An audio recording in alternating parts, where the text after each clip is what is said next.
দর্শনকারীকে বাঁচাই দিতে আছে, হত্যাকারীকে বাঁচাই দিতে আছে, এটি তো কোনো নিয়ম হইতে পারে, এটি তো কোনো আইন হইতে পারে না। হত্যা করছে, দর্শন করছে, তাকে এরকম হত্যা করো, তার এবং মাথা আলাদা করে দাও, তাকে সিলিসাত করা যায়, যেভাবে হোক তার মৃত্যুদণ্ড তো কঠিন, 1 মাসের মধ্যে, 1 সপ্তাহের মধ্যে। তার বিচার হইতে আছে 5 বছর, 7 বছর, 15 বছর, লাস্টে আর খবরই থাকে না তার। সে কি আসলে বিচার হয়েছে নাকি সে জেলখানার থেকে পলে তার ফ্যামিলি বিদেশে যায় বসবাস করছে, বিলাসভাবে বসবাস করতেছে? কে কারটা খবর রাখে? ওই কয়দিন থাকে গরম গরম, তারপরে ওই মেয়েটাও বোনের বাড়ি গেছে, কত আনন্দ করে বোনের বাড়ি, ছোটো মেয়ে বেড়াইতে গেছে 7 বছর 8 বছর, সেই মেয়ের তার আসিয়া নাম শ্বশুর বাড়ি দর্শন কইরা তারা মৃত্যু দিয়ে দিছে।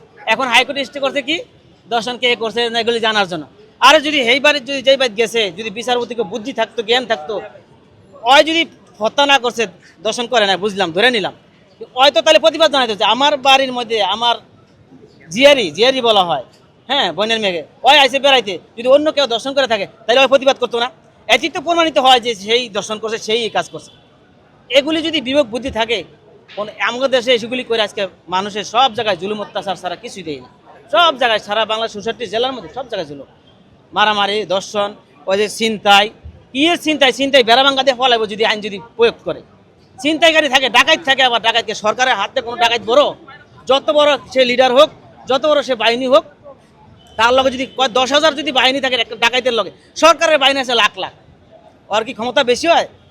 আর ওইগুলি সব আমি মনে করি আমাদের দেশের রাজনীতিকভাবে এরা এরি সব উল্টাপাল্টা চালায়, টাকা পয়সা যেভাবে খায়া ম্যানেজ করে নেয়, আর কিছু না। বিচার যদি সরকার করতে জানে, আরে বেটা মরণ তো একদিন লাগবই, ন্যায় বিচার করে তারপর মর, ন্যায় বিচার করে কবর যা। রামিসারে যদি খালি মৃত্যুদণ্ড দেয়, আমার মাথায় যেটা ঢুকে তার বিচার কম হবে। তারে এক জায়গায় জনসমন্তের মধ্যে দাঁড়ানো হবে, দাঁড়া করে তার আগে হাত কাটবে,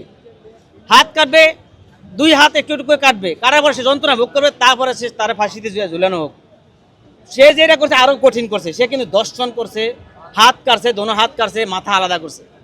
এবং তার বিচারটা যদি খালি ফাঁসিতে ঝুলায়, এই বিচার ওই বিচার লোক হয় না। কারণ এগুলি ইসলামে, আমরা যারা মুসলিম, আমরা তো কোরআন শরীফের আলেমরা যেভাবে আমরা বোঝায় যে হাতের জন্য হাত, দাঁতের জন্য দাঁত, ওরা যদি ওরে ফাঁসি মারে লেছে গলা টিপে, ওরে যদি খালি ফাঁসি দেয় তাহলে তো ওর বিচার কম হবে। ওরে ফাঁসি কেন, তার সে কঠিনভাবে তার মৃত্যু দিতে হবে। এরকম খালি রামিসা না, বাংলাদেশের যত এরকম হইতে আছে সবাই এভাবে মৃত্যুর জায়গার মধ্যে আনুক, ফাঁসির কাজটা আনুক, তাইলে দেখবেন বাংলাদেশে কোনো এসব দর্শনকারী, হত্যাকারী এগুলি থাকবো না, ছিনতাইকারী, ডাকাত কিচ্ছু থাকবো না বাংলাদেশে। খালি বিচার করুক। বাংলাদেশে যে প্রচলিত আইন আছে